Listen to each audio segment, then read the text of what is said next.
The world changes after midnight. When the rain falls harder and the city goes silent, that's when you start to hear things. Footsteps in empty hallways, voices whispering your name when no one's around. Maybe it's just your imagination, or maybe it's something waiting in the dark. These are true disturbing stories from those who worked the midnight shift and survived to tell them. Before we begin, grab your headphones, turn the lights low, and if you love the sound of rain mixed with real horror, subscribe to Rainy Night Horrors, because tonight, sleep won't come easy. Story 1. Alone during the midnight shift.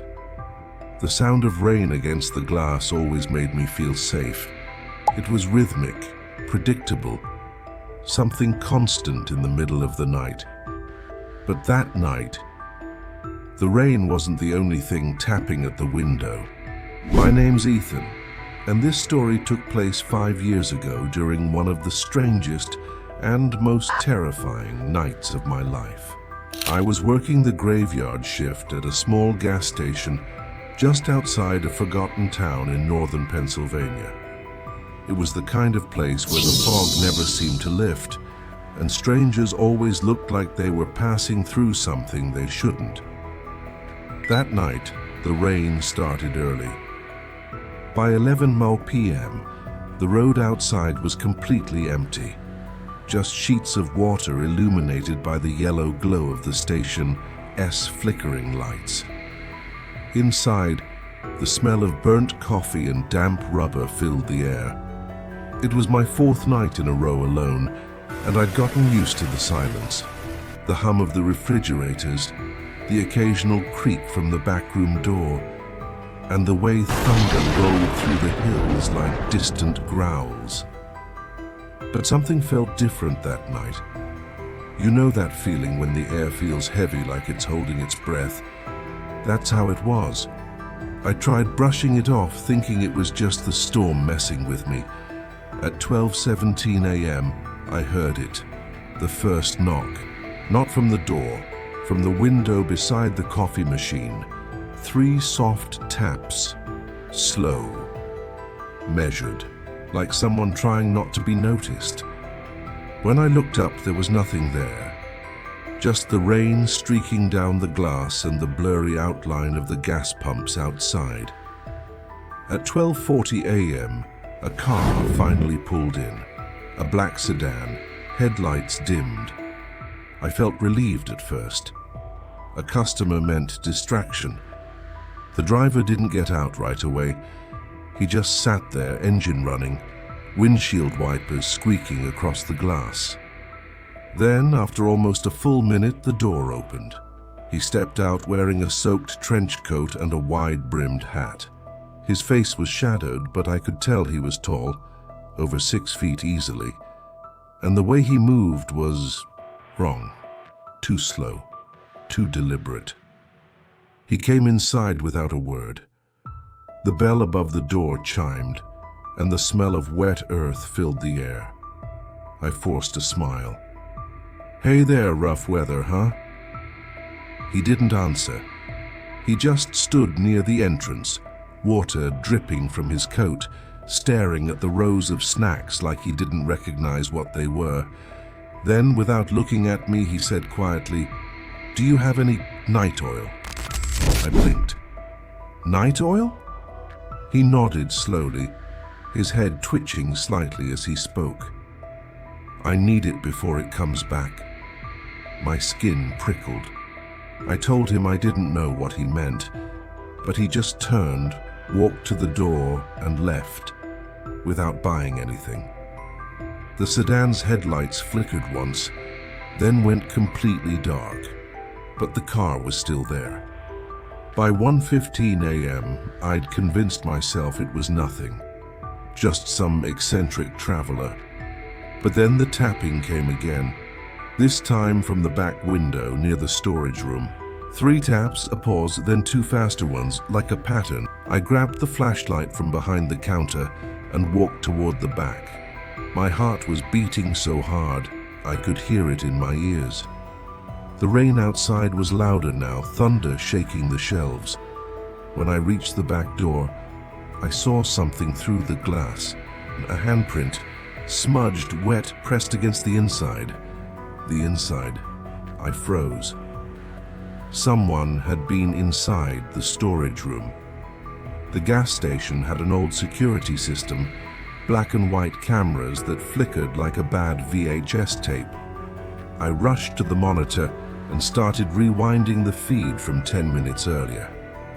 At 1:07 a.m., I saw movement near the backroom door. A shadow, thin, crawling low to the ground. It wasn't walking. It was dragging itself.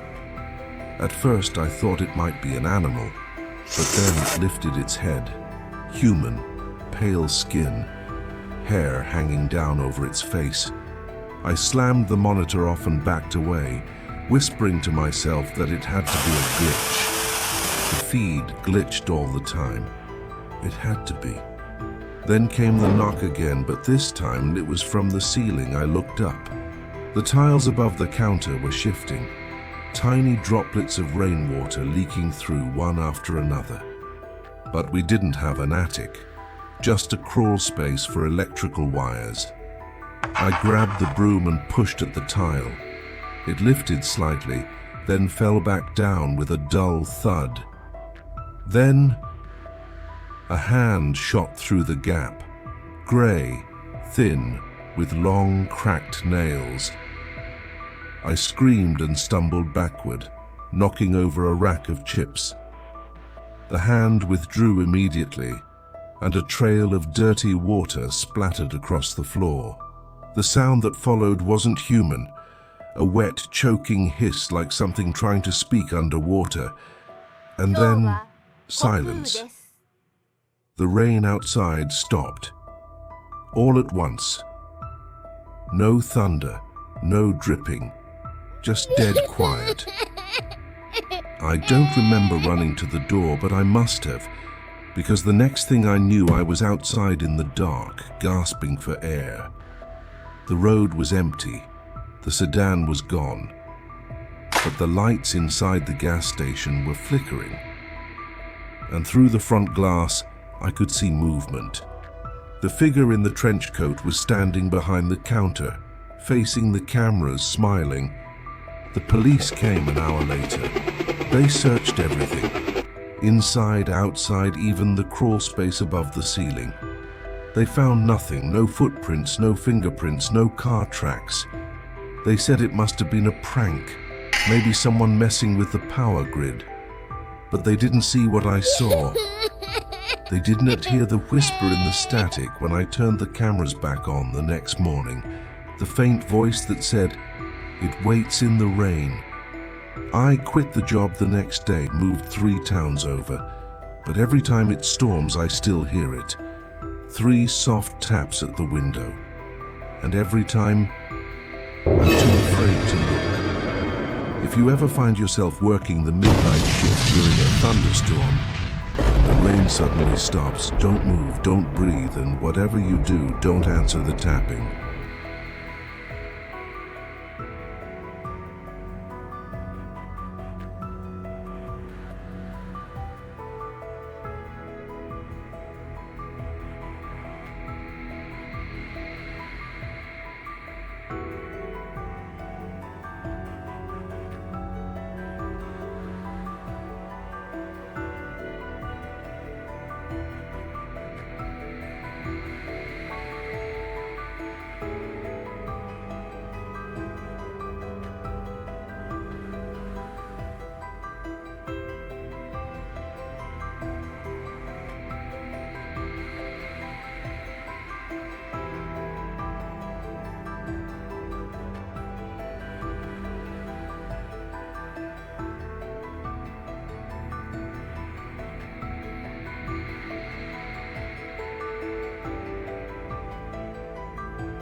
Story 2. The Last Passenger. The storm that night felt endless. Thick sheets of rain pounding against the windshield, the wipers fighting a losing battle. I was the last bus driver on Route 47, a forgotten stretch of road that cut through the woods between two small towns. It was past 1 a.m. No moon, no stars, just my headlights slicing through the black. By that hour, the bus should have been empty, but I still had one passenger left. And I swear, she wasn't there when we left the station. I'd been driving the same route for 5 years. Night shifts didn't bother me anymore. It was quiet, predictable, like moving through a tunnel of rain and headlights while the rest of the world slept. Every night, I'd drop off the last passenger near the old Red Hollow Bridge, then take the empty bus back to the depot. That night was supposed to be no different, but somewhere between Oak Mill Stop and mile marker 19, I saw her. A young woman, maybe in her early 20s, standing at the side of the road.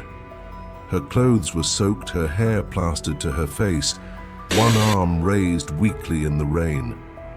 Normally, we're not supposed to pick up passengers outside official stops, but something in me couldn't leave her there. I slowed down, opened the doors. She stepped in, shivering without saying a word. Her eyes never met mine. She just whispered, "Thank you." She sat halfway down the bus, seat 14, right side by the window.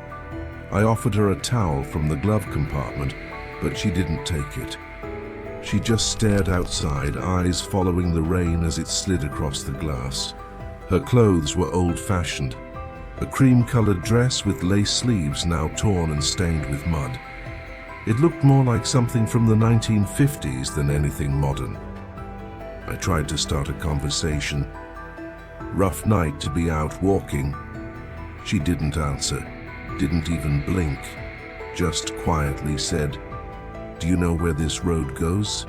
The question was odd. "Yeah," I replied. "It goes to Red Hollow Bridge, then loops back to town." She turned her head then, slow and deliberate.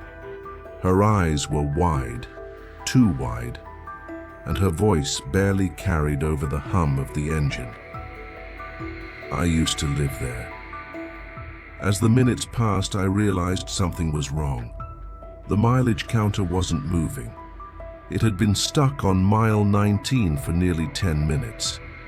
The GPS showed the same curve in the road, looping endlessly. I looked outside. Same trees, same rain, same flash of a half-fallen road sign. It was like we were driving in circles, even though the steering wheel never turned.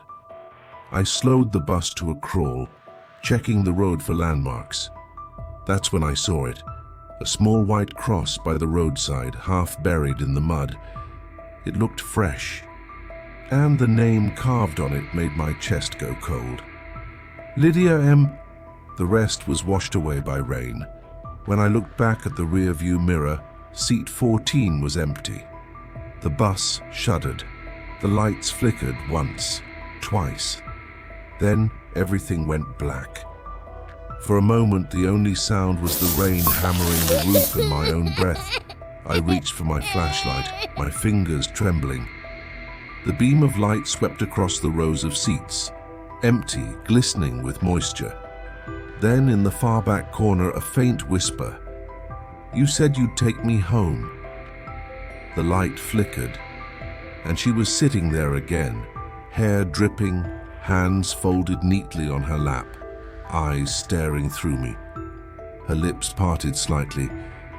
"Don't stop until the bridge." When the lights came back on, the bus was already moving by itself. The steering wheel turned without my hands. I tried the brakes. Nothing. The speedometer climbed, the rain outside blurring everything into a smear of grey. Then ahead, I saw the bridge, wooden, narrow, half collapsed. I'd driven this route for years. There was no bridge like that. But the road was leading straight toward it. The woman stood up, moving closer to me. Her voice was calm, almost peaceful. "This is where it happened." "What happened?" I asked, voice cracking. She looked down, her expression unreadable. "I never made it across." And then she smiled. Her reflection in the windshield wasn't smiling back. The bus hit the bridge with a violent jolt. Wood cracked beneath the tires. Water surged below, black and endless.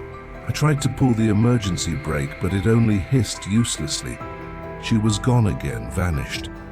Just the faint echo of her voice whispering through the rain, "Thank you for the ride." A blinding flash of lightning. Then everything went white. When I woke up, I was still in the driver's seat, but it was daylight. The rain was gone. The bus was parked perfectly at the depot.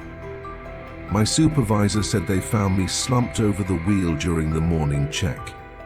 No damage, no sign of an accident. They thought I'd fallen asleep. But when I looked towards seat 14, there was something sitting there. A single mud-stained white flower. I tried to throw it away, but it kept showing up. In my locker, in my jacket pocket, once even on the dashboard of my car. I quit the night shift 2 months later, but every storm I still hear it. A soft voice over the patter of rain, whispering from the dark. Don't forget the bridge. If you ever drive alone on a stormy night and see someone standing by the road, don't stop. Some passengers never meant to make it home, too. Story 3. The door at the end of the hall. It was a night like every other at the nursing home. The rain tapped gently on the old windows, a soft percussion that filled the quiet halls of St. Anne's Care Facility. I was the only nurse on the midnight shift that night, a skeleton crew as always. The fluorescent lights hummed faintly above me as I went through my rounds, clipboard in hand, checking each room one by one. By 1 a.m., the patients were all asleep, or at least they were supposed to be. I had a routine. Start from room 201 and work my way down to room 210. But every time I reached the last door, the one at the end of the hall, room 211, something inside me hesitated. That room had been sealed for years. The staff said it was due to maintenance issues. The director never talked about it, and when new nurses asked, the older ones would just exchange looks and say, "Just skip that one." But tonight, the storm outside seemed to shake something loose. The lights flickered and a low groan echoed through the building, like a heavy door moving. When I looked up, I could see the light above room 211's door buzzing weakly. Then I noticed something strange. The door was slightly open, just an inch, but enough for me to see that it wasn't locked anymore. I froze. No one had touched that door in the 2 years I'd worked here. And yet there it was, cracked open, the faintest smell of something musty and old drifting into the hall. My heart started to race. I told myself it was just the wind and the storm might have forced the old hinges loose. Still, curiosity started to bite at me. I took a step closer. The floor creaked beneath my shoes. I felt my pulse in my ears as I reached out and pushed the door slightly wider. The hinges groaned, long and tired, as though they were waking up after years of sleep. The room was dark. My flashlight beam cut through the dust and caught glimpses of old furniture. A metal bed frame, a table, a broken IV stand. The smell was stronger now, like something damp and forgotten. But what unsettled me most was the sound.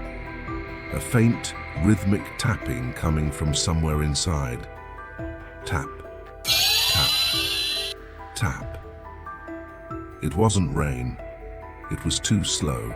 too deliberate. I whispered into the dark, "Hello, is someone in here?" The tapping stopped, and then from the corner of the room a voice, raspy, quiet, almost childlike, said, "Can you tuck me in, nurse?" My stomach dropped. The beam of my flashlight trembled as I pointed it toward the sound. For a split second, I thought I saw the shape of someone sitting on the bed. Small, pale, and still. But when I blinked, it was gone. The bed was empty. Only the sheets were disturbed, indented as if someone had just been lying there. That was when I saw the name tag still hanging on the door. Room 211, resident Emily Voss. I remembered that name. I had seen it once in an old logbook. Emily had been a long-term patient, a young girl who suffered from severe sleep paralysis. She was found dead in her bed nearly 10 years ago. The official cause, heart failure during an episode. They closed her room right after that. The storm outside began to intensify, thunder rolled, and the lights flickered again. I wanted to leave, but my body wouldn't move. The smell of damp linen filled the air, and from the dark corner, I heard the faint creak of the bed frame again. This time I didn't call out. I just turned and left, trying to close the door quietly behind me. But as it shut, a soft whisper brushed against my ear. "Don't forget to tuck me in tomorrow." The next morning, I tried to tell the supervisor what happened, but she just gave me a tired look and said, "You shouldn't have gone in there." When I returned that night, room 211's door was sealed again. New padlock, yellow tape, the works. But every night since, when I do my rounds and reach that end of the hallway, I still hear the faint sound of tapping from the other side of the door. Tap, tap, tap. Always 3 times. Always just before 1 a.m. And sometimes, if I listen long enough, I can still hear her whispering my name. Story 4. The gas station on Highway 19. It was one of those nights when the rain didn't fall. It poured.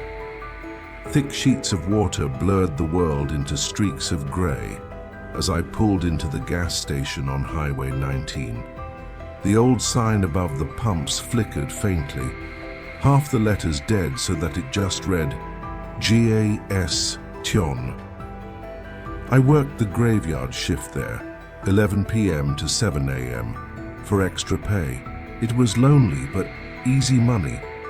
I'd read, sip coffee, maybe stock shelves if I felt productive. Most nights I was lucky to see 2 or 3 customers before dawn. But that night felt different the moment I walked in. The power had already flickered twice before midnight. The storm was fierce and thunder rolled so close it rattled the glass doors. My co-worker Ed had called in sick, so I was completely alone. The hum of the refrigerator units was the only sound keeping me company. Then, around 12:47 a.m., a car pulled into the lot. I remember it clearly, a dark blue sedan, older model, maybe from the 90s. It stopped near pump 4 but didn't turn off its engine.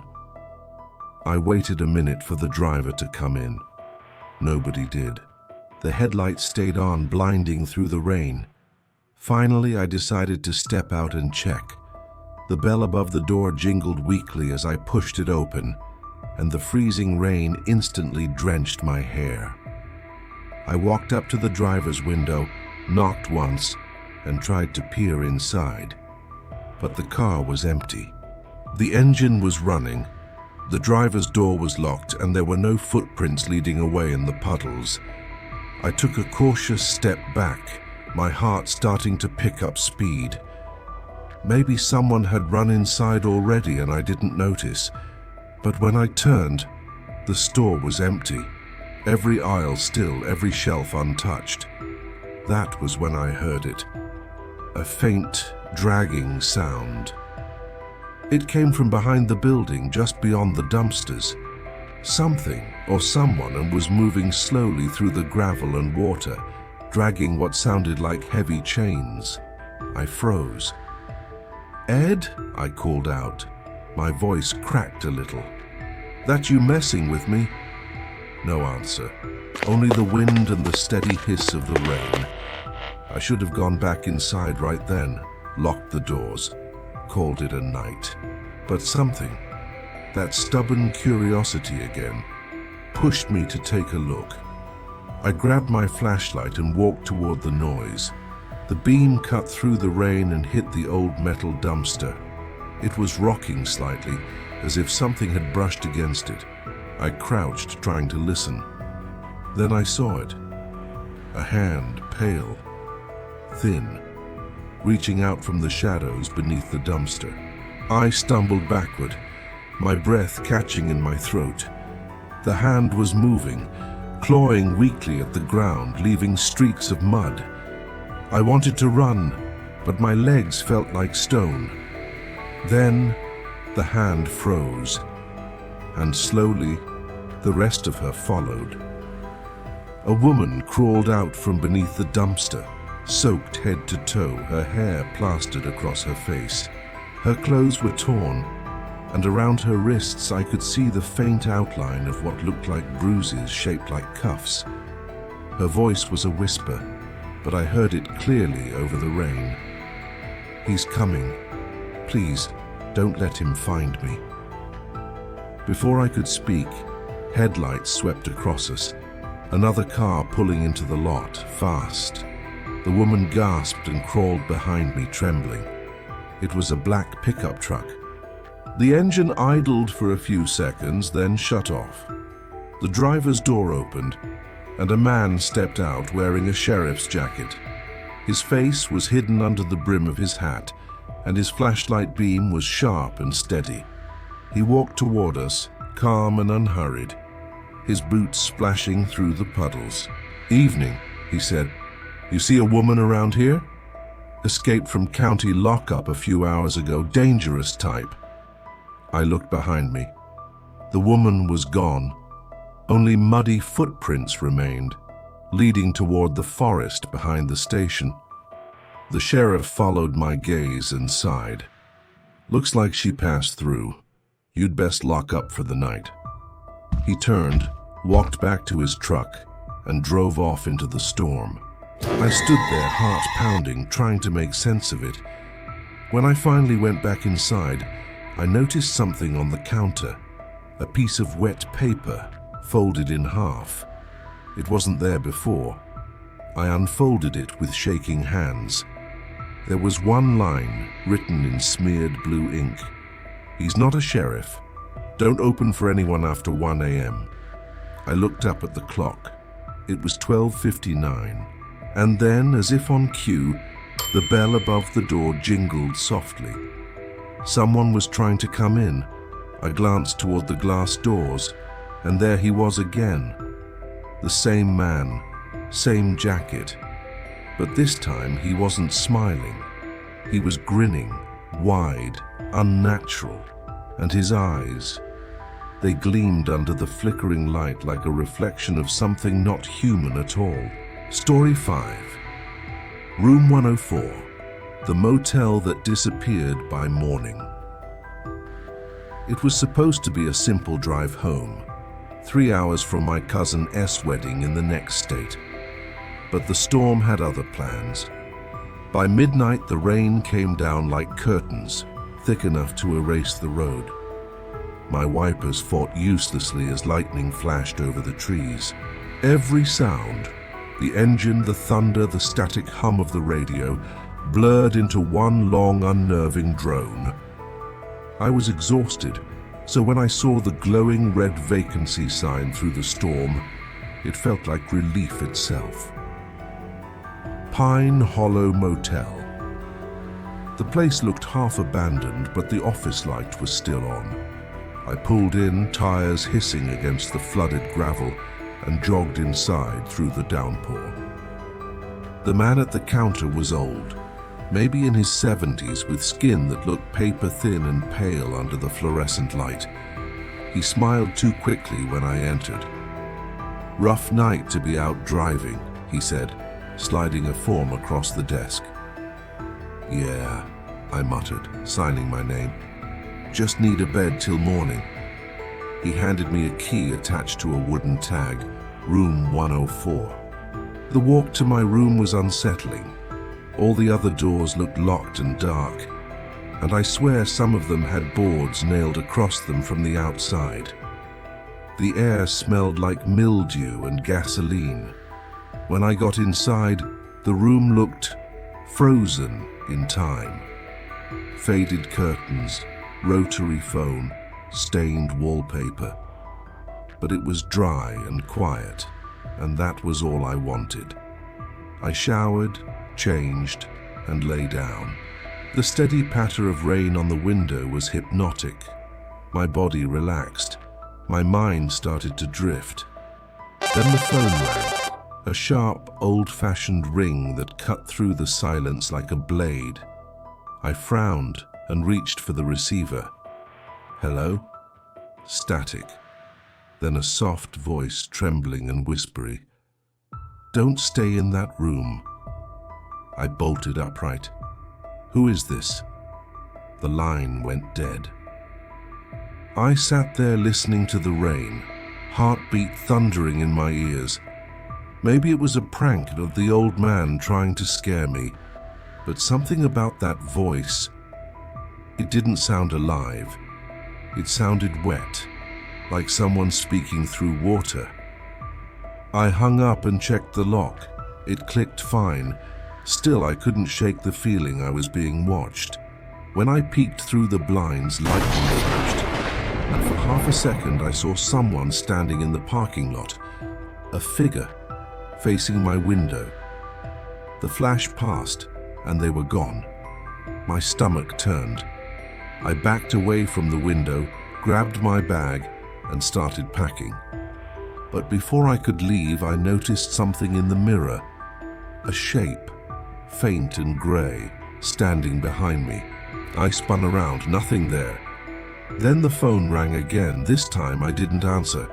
It kept ringing over and over, until the light above the bed began to flicker, slowly at first, then violently, making the room pulse with brightness and shadow.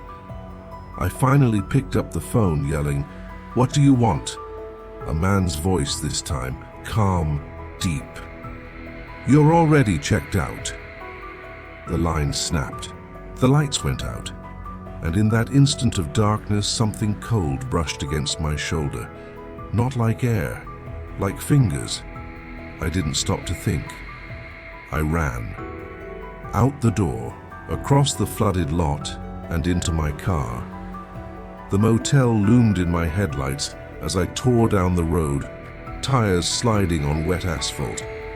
When I glanced in the rearview mirror, I saw the red vacancy sign flicker one last time before vanishing into the storm. By morning, I reached the next town and stopped at a diner. The waitress poured my coffee and asked if I was okay. I must have looked pale, shaking, soaked to the bone. I told her where I'd spent the night, Pine Hollow Motel off Highway 9. Her smile froze. "Honey, now that place burned down 20 years ago," she said softly. "They never rebuilt it. No one's been there since." I didn't say a word, but when I reached for my car keys later, I noticed something I hadn't before. The key from last night, the one with the wooden tag, it was still in my pocket. It read, "Room 104," and it was wet. Story 6. The last shift at St. Helena Hospital. They told me it was an easy gig, just 4 nights a week, midnight to 6, keeping an eye on the empty floors of St. Helena Hospital. The place had been half abandoned for years. Only one wing still operated, while the rest waited for demolition. I needed the money, and night shifts didn't scare me. Not then, but that changed on my 3rd week. That night the rain was relentless. It rattled against the tall glass windows of the old hospital like fingernails on a coffin. The halls echoed with the hum of fluorescent lights and the distant groan of metal vents expanding in the cold. I sat behind the security desk, sipping lukewarm coffee, listening to the radio crackle. My job was simple: make hourly rounds, log the times, check the cameras. Around 2 a.m., the monitors flickered. For a split second, one of the feeds, camera 9, showed a figure standing in the east hallway. That hallway hadn't had power in years. I leaned closer. The figure didn't move. It just stood there, head tilted, body outlined by static. Then it vanished. I told myself it was interference from the storm. But something about the screen stayed wrong. A faint shape lingering like an afterimage, even after the static cleared. At 2:30, I decided to check it out. The east wing smelled like dust and antiseptic.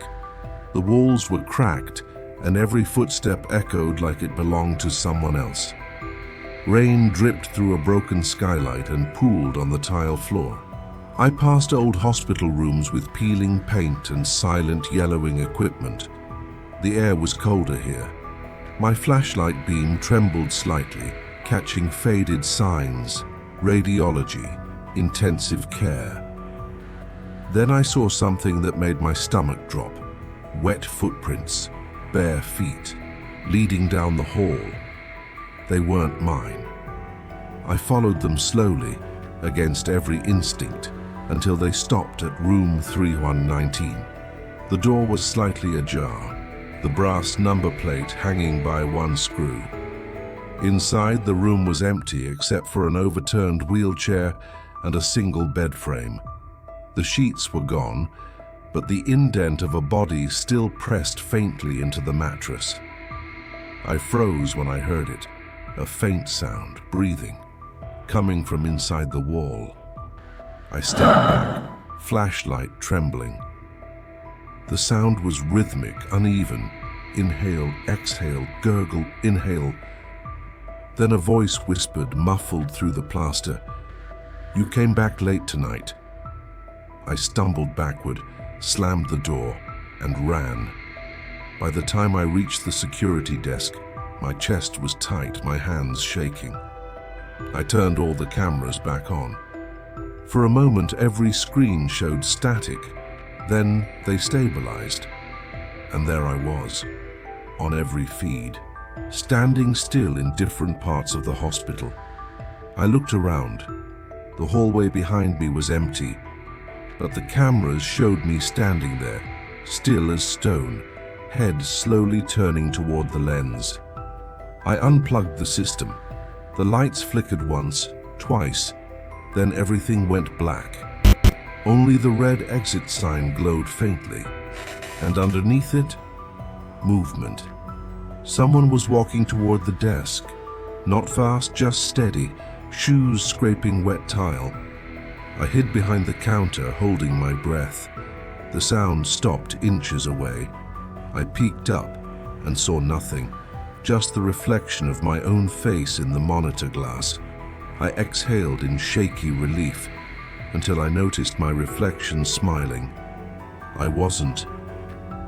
That was the moment I ran. I left everything, radio, keys, logbook, and bolted through the rain into the parking lot. When I got into my car, I looked back once. Through the glass doors, I saw the lobby lights flicker back on, and standing at the security desk was me. The next morning, my supervisor called. He sounded irritated.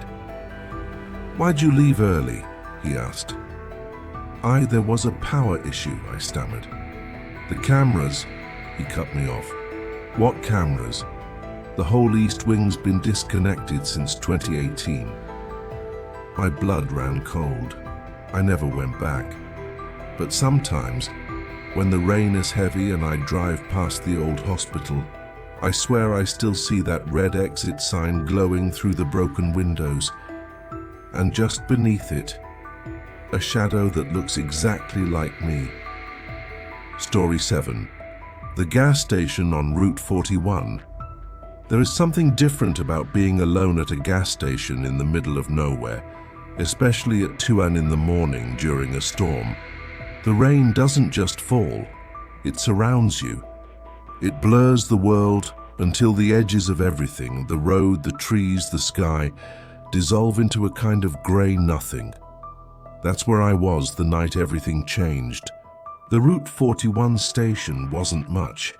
2 pumps, a flickering sign, a convenience store that smelled like burnt coffee and cheap bleach. My boss, Randy, told me my only job was to keep the lights on, stay inside, and don't talk to the drifters. Easy, I thought, until that night. It started with the sound. The wind was howling through the canopy above the pumps, rattling the old steel panels. I was counting inventory in the back when I heard what I thought was thunder, long, rolling, low. But it didn't fade like thunder. It grew louder. Then the lights flickered. I walked out to the counter and saw headlights pulling in through the rain. An old brown sedan, 80s model, rust chewing up the edges. It stopped right by pump 2. Nobody got out. The engine stayed off, but the headlights stayed on, piercing the fog like 2 unblinking eyes. I waited a minute, then 2. Nothing. Finally, I picked up the intercom. Hey, pump's ready. You can fill up. Silence. I couldn't even see movement inside. The windows were tinted dark. After another minute, I stepped outside with my flashlight, the rain instantly soaking my shirt. The car was empty. No driver, no passenger, just an idling radio inside, a faint voice whispering through static. I leaned closer to listen. Left him there? We had to... You saw the blood. I froze. Then the car horn blared. One long, sharp scream that sent me stumbling backward. When I looked again, the radio was off. The headlights dimmed. I ran back inside, dripping water all over the floor. My heart was hammering. I locked the door and went behind the counter. That's when I saw it, the security monitors. Camera 3 facing the pumps. The car door was open, and someone was standing beside it. A man, tall, soaked, face pale gray under the lights. He wasn't moving, just standing there facing the store. Then slowly he lifted his hand and waved. I stepped back, breathing hard. Nope, nope, I whispered, fumbling for my phone. No signal. When I looked back at the monitor, he was gone. Lightning flashed outside. The parking lot was empty again. I grabbed the store phone and dialed Randy. It rang once, then stopped, like someone had lifted the receiver on the other end but didn't speak. Randy, I said. Nothing. Just faint breathing. And then a voice, whispering, "Don't look behind you." The phone slipped from my hand. For a few seconds, all I heard was my own pulse and the rain hammering the roof. Then, soft footsteps on the tile behind me. Slow, wet, dragging. I turned around. Nothing there. But the door to the stockroom was open. I knew I'd closed it. My flashlight beam trembled as I stepped closer. The smell hit first, like old rust and something rotting. Inside, water was dripping from the ceiling. The back wall was soaked, and on it, smeared through the wet dust, were handprints, dozens of them, some small, some huge, all leading toward the floor drain. That's when the power went out, pitch black. I could hear the storm raging outside, the wind pounding the windows, and underneath it, a faint gurgling sound, like water rushing through the pipes. Then a voice right by my ear. "You should have stayed inside the car." I spun around and shone the flashlight. For half a second I saw a face, grey, featureless, dripping wet. And then, nothing. The lights flickered back on. Everything was normal again.